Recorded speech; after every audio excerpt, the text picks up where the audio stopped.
So magandang hapon mga ka-update. Ngayon po, update pa rin tayo kay First Lady Lisa Aranita Marcos. Welcome to Romis Update Channel.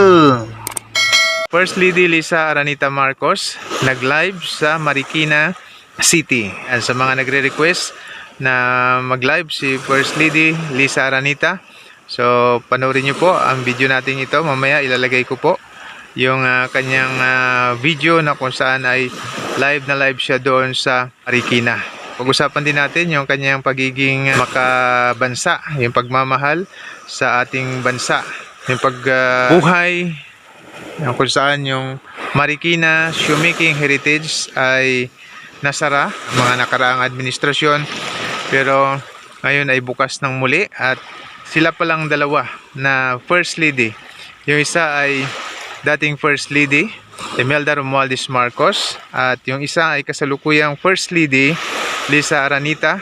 So sila pala yung nag-initiate kung saan ay muling buksan last year 2024 yung Marikina Shoe Heritage. Makita natin dito mga ka-update yung talagang pagiging makabansa ni First Lady, kasi proud siya sa mga gawang sariling atin at hindi tulad ng iba na kung saan ay pinopromote yung gawa ng ibang bansa, lalo na yung made in China. Kaya tayo rin minsan ay sinasabihan kasi nga hindi tayo pabor sa ginagawa ng China sa ating bansa. Kaya nagko-comment tayo minsan ng hindi pabor sa kanilang ginagawa, pero sinasabihan tayo na aming mga gamit ay puro made in China. So sabi ko nga, ang katotohanan, mas gusto pa naming bilhin ang mga made in Philippines kaysa sa made in China. Pero to si First Lady, na-reopen yung Marikina Shoemaking Heritage.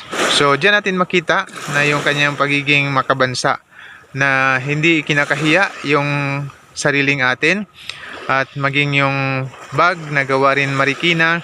So nakita ng buong mundo kung paanong pinangalandakan, pinakita ni First Lady nung siya ay nandoon sa room, na pinakita niya na yun yung daladala niya, no? Ayan, pakita natin yung picture. Yan po yung picture, no? Kung saan may caption yan doon sa kanyang page na proud siya na dalhin yung sariling atin. Yan, hindi kagaya ng ibang mayayaman na kung saan ay yung daladalang bag pag pumupunta ng ibang bansa o maging dito lang sa ating bansa ay mga gawa sa ibang bansa. Pero si First Lady, ayan, talagang proud siya na ipakita sa buong mundo na yung kanyang dinadalang bag ay gawang Pilipinas. Bagamat mayroong mga nagsasabi dyan, kunyari lang daw ay ano yan, gawang Marikina, pero yung katotohanan hindi. Pero ako po ay naniniwala na talagang yan ay gawang Marikina, sapagkat hindi niyan ihaharap ng ganyan kung yan po ay hindi gawang Pilipinas. Siguro yung mga nagsasabing ganon ay yung kanilang mga gamit o isa sa gamit ng kanilang mga iniidolo ay puro gawang ibang bansa at hindi gawang Pilipinas. Proud tayo na magkaroon ng First Lady yung kagaya ni First Lady Lisa Aranita Marcos, na tinatangkilik yung sariling atin.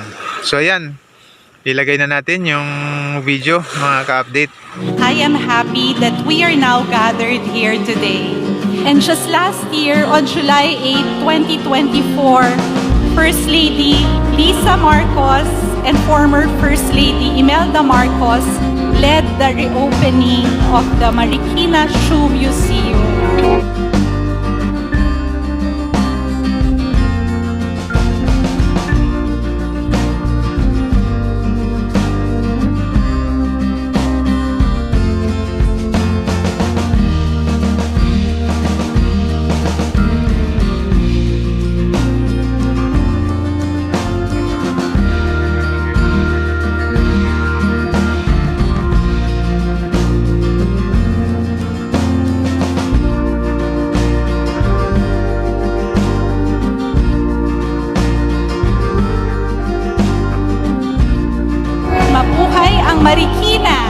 So yan po yung video.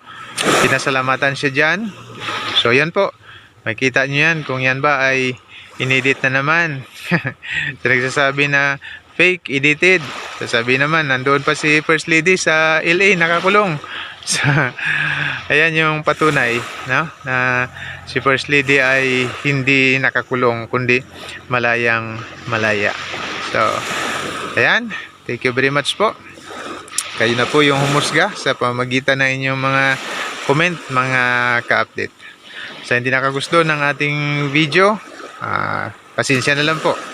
At doon sa mga nakagusto, paki-like na lang po yung ating video ito, paki-share na din, at pa-subscribe na rin po sa aming maliit na channel.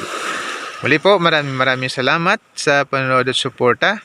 Glory to our Lord Jesus Christ, and God bless po sa ating lahat.